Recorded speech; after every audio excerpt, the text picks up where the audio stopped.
Escrita do Manifesto Comunista. Vocês não estão vendo, né? Porra. Caralho. Então, ele nascendo em 18, ele está fazendo a publicação em 48, então ele escreveu, ele tinha 30 anos de idade. Só para vocês terem uma ideia. Eu tenho 33, tá? Para vocês terem ideia. Eu tenho 33, eu tenho a idade de Cristo. Tá? Então, considerando que o manifesto foi publicado em 48, certo? Ele foi publicado no ano que estourou a Primavera dos Povos. Inclusive, tem uma discussão interessante, porque é antes de estourar, então parece que ele previu, mas não é isso não, porque as discussões corriam na rua. Né? Mas veja só, esse é um texto, certo? Esse é um texto publicado no século XIX. Tinha acabado de acontecer a Revolução Francesa, certo? 1789 é a Revolução Francesa. Pensa comigo, não tem 100 anos de Revolução Francesa. E está acontecendo um negócio muito forte na Inglaterra, que se chama Revolução Industrial, que está modificando o planeta Terra todo, certo? Está modificando o planeta Terra inteiro. A percepção que Marx tem é o seguinte, e em 48, quando acontece... E veja só, ele tem 30 anos, o menino. O menino tem 30 anos. O que ele está escrevendo? Ele está escrevendo um manifesto político, não um trabalho denso de teoria, tá? É um manifesto político. E o manifesto político que ele está escrevendo, esse moleque de 30 anos, que era o Marx dessa época, é dizendo assim, olha, houve um movimento de violência na França, é disso que se trata, que mudou as coisas, criou o mundo onde a gente está. Que é esse exemplo que ele dá por último, né? O burguês e o proletário, que criou a indústria. Aí ele vai estudar todo o processo de formação da indústria inglesa e etc. Esse processo de criação da indústria, a indústria, que é uma coisa que todo mundo checava, todo mundo enxergava, o mundo mudou para sempre, não volta mais para dentro do ovo. Mudou para sempre. Esse novo momento, ele não nasce com a indústria. Ele vem de um processo social anterior, vocês entenderam? Esse processo social é a formação do capitalismo. O que Marx está tentando fazer? Ele está tentando aplicar um princípio hegeliano à organização social. É isso que ele está fazendo. Hegel estava tentando dizer para o mundo no século XIX que Napoleão era a grande resposta da liberdade humana, porque há uma acumulação de consciência humana na história europeia em que a acumulação ia culminar na liberdade humana.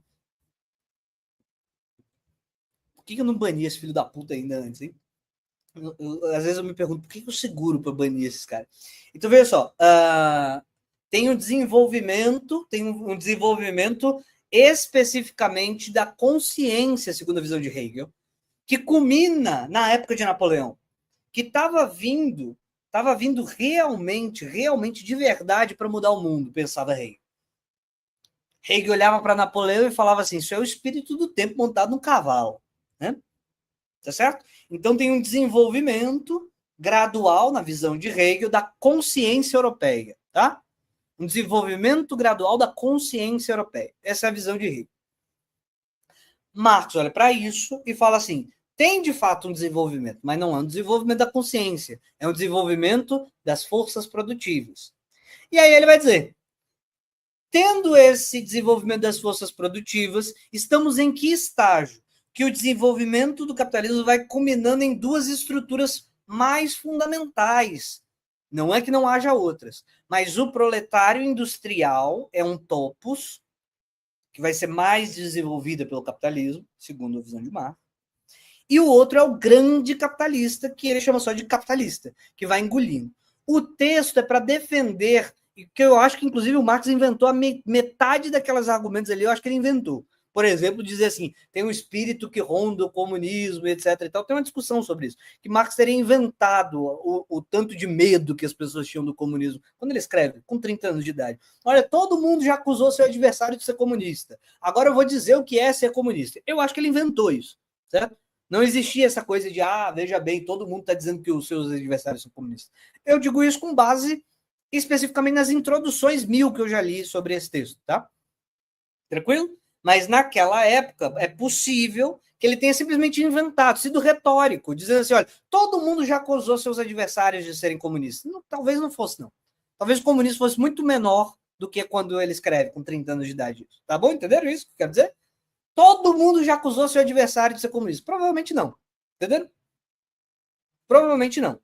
Então, veja, mas ele escreve começando falando isso. Todo mundo já acusou seus adversários de serem comunistas. Ele começa o texto assim.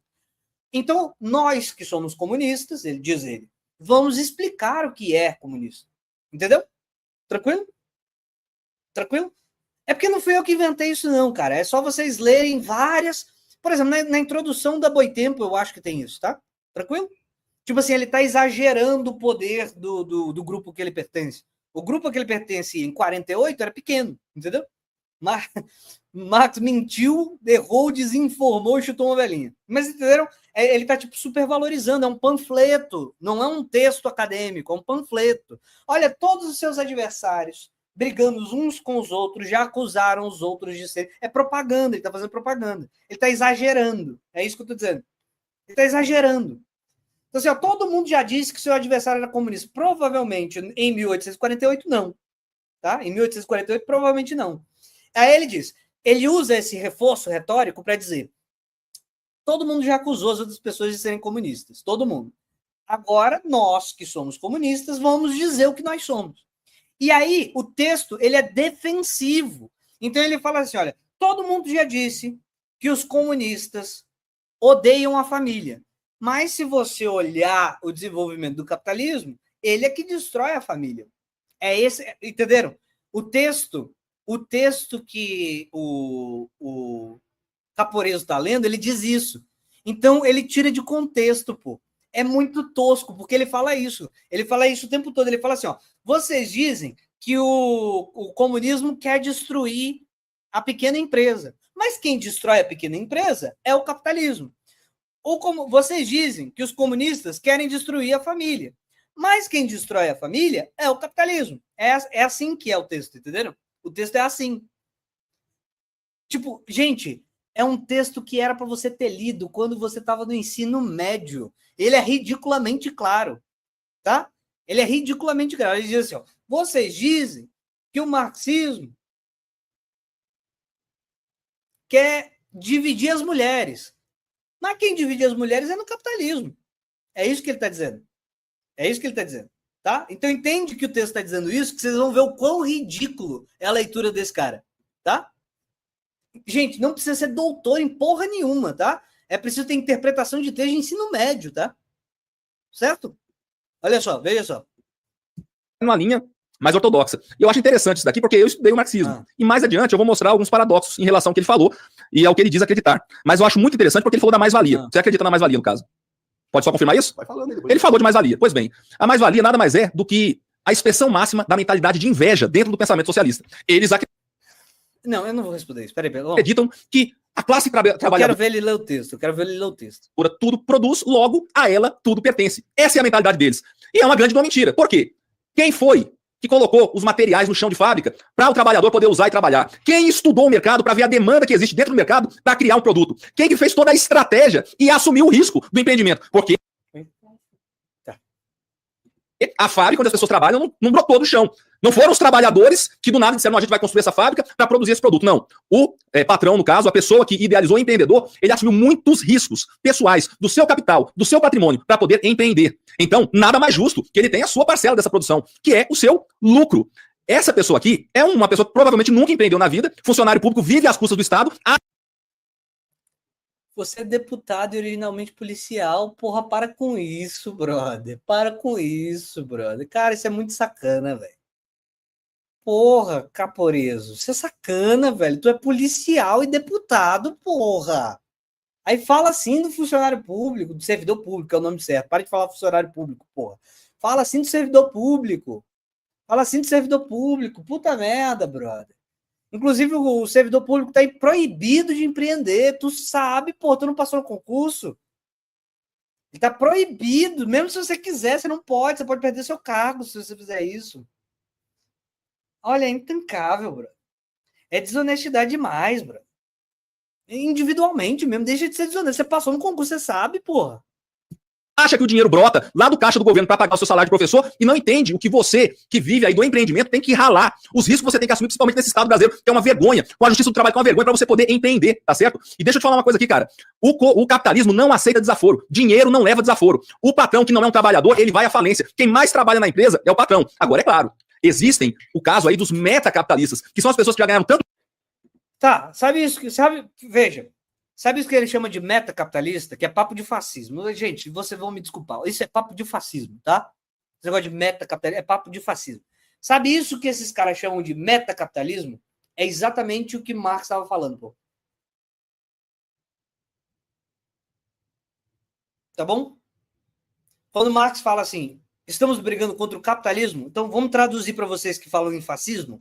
Então, Marx estava falando de metacapitalistas, tá bom? Marx nunca falou de temos que tomar a barraquinha da esquina. Nunca. Tá bom? Entenderam? Toda vez que em Marx você lê capitalistas, você leia em fascismo, metacapitalismo. Tá bom? Marx nunca foi a favor de tomar a barraquinha de cachorro-quente do Zé. Tá bom? O projeto de Marx, em 48, quando ele estava escrevendo, era dizer exatamente isso. Então, veja só. Veja, é exatamente isso. Quer ver? Eu vou mostrar para vocês. Vou mostrar para vocês. Vamos pesquisar junto aqui, tá? Vou pegar qualquer texto do Manifesto Comunista. Manifesto Comunista. Tá? Qualquer um. Esse primeiro aqui do... Tem o texto... Ah, ele é dividido. Não, dividido não. Ó, tem a parte 1 e a parte 2 só. Não, anexos. Não. Ele é dividido por capítulo. Por capítulo eu não vou achar.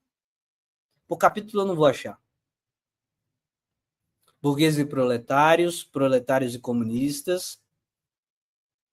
Posição comunista, diferentes partidos. Veja só, burgueses e proletários, talvez. Ó. Talvez aqui. Quer ver?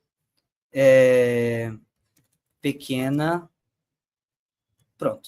Pronto, achei. Certo?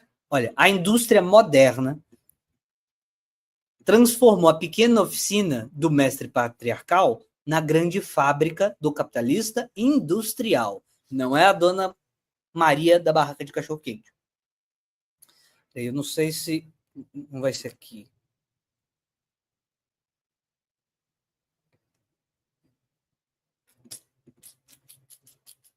Deixa eu ver se eu acho. Eu vou achar. Não é aqui. Eu acho que é mais para o final. Eu tenho quase certeza que é mais para o final. Mas veja só. Deixa eu ver. Não, é melhor achar o texto todo. Deixa eu ver um texto que esteja todo, tá? Ai, caralho. Eu vou achar um texto que esteja todo. Ele vai abrir outra página. Abriu aqui. Beleza. Pequena.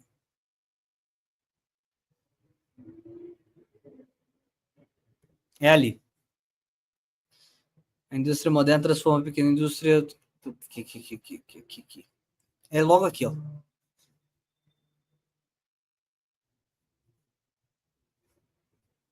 A antiga organização feudal da indústria, em que as circunstâncias fechadas já não satisfazem a necessidade, a manufatura substituiu. A pequena burguesia industrial suplantou os mestres da corporação, a divisão... Deixa eu ver se eu acho aqui. Eu vou achar. Peraí. Vou achar.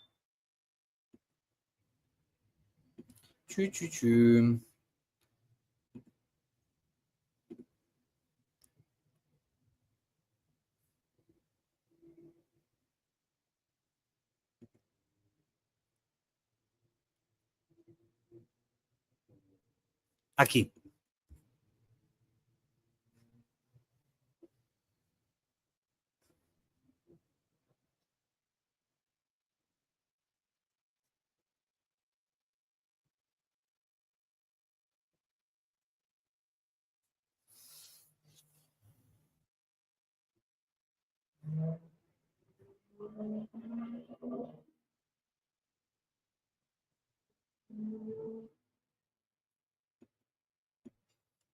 Veja só, ele está falando do caso alemão. Tinha um caso que eu queria o joguinho de perguntas e respostas que ele faz. Dizem, deixa eu ver se dizem. Não. Disse, talvez. Dizeis, peraí, talvez seja esse trecho aqui, ó. Aqui, ó, é isso aqui, ó. Acusai-nos, é esse aqui, ó. É essa parte aqui. Deixa eu ver qual subtítulo tá. É logo no primeiro mesmo, ó, acusai-nos. Deixa eu achar aquele outro lá. Mas olha só. Aqui tá bom, senão eu vou perder tempo demais com isso. Olha só. Acusai-nos de querer abolir. Olha só, veja só. Tem tudo aqui, ó. Alega-se ainda que a abolição da propriedade privada cessaria a inércia geral, etc. Horrorizai-vos. Então ele está dizendo assim, ó, todo esse texto aqui, desse trechinho aqui, ó, a Revolução Francesa aboliu a propriedade feudal, tudo que eu sempre comento aqui, tá? Deixa eu aproximar. Então, é logo no primeiro aqui, ó, proletários e comunistas. Em proletários e comunistas. Ó, os comunistas só se distinguem dos outros partidos operários em 2 pontos. Nas diversas lutas nacionais, os proletários destacam em fazer prevalecer os interesses comuns dos proletários, né? Isso aqui para lutar dentro da democracia, se quiserem, e nas diferentes fases, porque passa a luta entre proletários e burgueses, representam sempre e em toda parte o interesse do movimento em seu conjunto. Aí ele vai falar das acusações, tá? Ele vai falar que a Revolução Francesa, ela acabou e ela aboliu, foi legal mesmo, propriedade feudal, ou seja, a estrutura do feudalismo foi rompida legalmente, né? Tá proibido a servidão vai parar de existir e isso vai abrir espaço para o desenvolvimento do capitalismo. Não é que não tinha capitalismo, não é assim, não tendo capitalismo, agora porque tem servidão, vou cortar a servidão e começa o capitalismo. Não é isso. As coisas são imbricadas. Mas a Revolução Francesa foi tão brutal, tão violenta e tão mutacional que uma coisa que estava imbricada na outra, o desenvolvimento do capitalismo com os resquícios do sistema feudal, foi arrancado na violência. Certo? Foi assim que a Revolução Francesa fez. Na Inglaterra, diz Marx, um processo mais longo e gradual dos cercamentos. Enquanto na Revolução Francesa foi na violência e na tirada na base da canetada. Aí ele diz assim, ó, o que caracteriza o comunismo não é a abolição da propriedade em geral, mas a abolição da propriedade burguesa. É um tipo específico de propriedade. Beleza. Ora, a propriedade privada atual, a propriedade burguesa,